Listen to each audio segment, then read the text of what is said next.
கிட்டத்தட்ட இந்த நிகழ்ச்சியானது 2014 தொடர்ந்து ஒவ்வொரு மாதமும் கூட இந்த நிகழ்ச்சியானது நடைபெற்று கொண்டிருக்கிறது.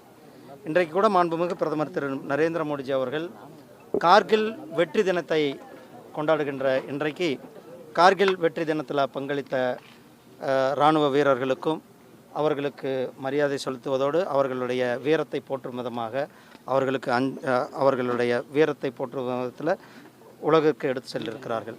அதே போல் கிளாஸ்கோவில் நடைபெற்று கொண்டிருக்கின்ற பேரா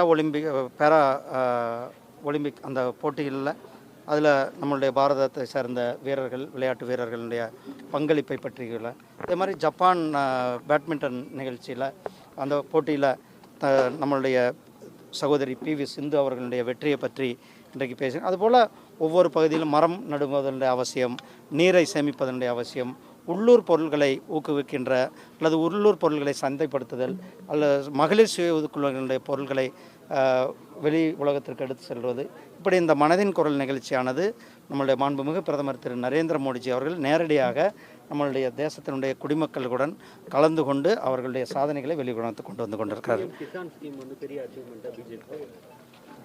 நீங்கள் பார்க்குறீங்க, 11 கோடி விவசாயிகளுக்கு வருடத்திற்கு 6000 ரூபாய் நேரடியாக அவர்களுடைய வங்கி கணக்கிலேயே கொடுக்கப்படுகிறது. அந்த திட்டம்தான் பிரதமரனுடைய கிசான் சம்மான் நிதி. அதே போல் இன்றைக்கு விவசாயத்தை போற்றுகின்ற ஒரு அரசாங்கமாக நம்மளுடைய பிரதமர் திரு நரேந்திர மோடிஜி அவர்களுடைய அரசாங்கம் இருந்தது. நன்றி அண்ணா. ஆனால் வேவனூர் விமான நிலையம் பணிகள் நடந்துட்டு நான் ஏற்கனவே விமானத்துறை அமைச்சர்கிட்ட பேசியிருக்கிறேன். அதுக்கான பணிகள் எல்லாம் கூட ஆல்மோஸ்ட் முடிந்திருக்கிறது. நான் அவர்கிட்ட சொல்லி இதை உடனடியாக விரைவுபடுத்தி வேலூர் விமான நிலையத்தை திறப்பதற்கு அனைத்து நடவடிக்கைகளும் வேகமாக எடுப்போம். நான் வரேன், அடுத்த வாட்டி வரும்போது பார்க்குறேன். நன்றி அண்ணா. வாங்கண்ணா.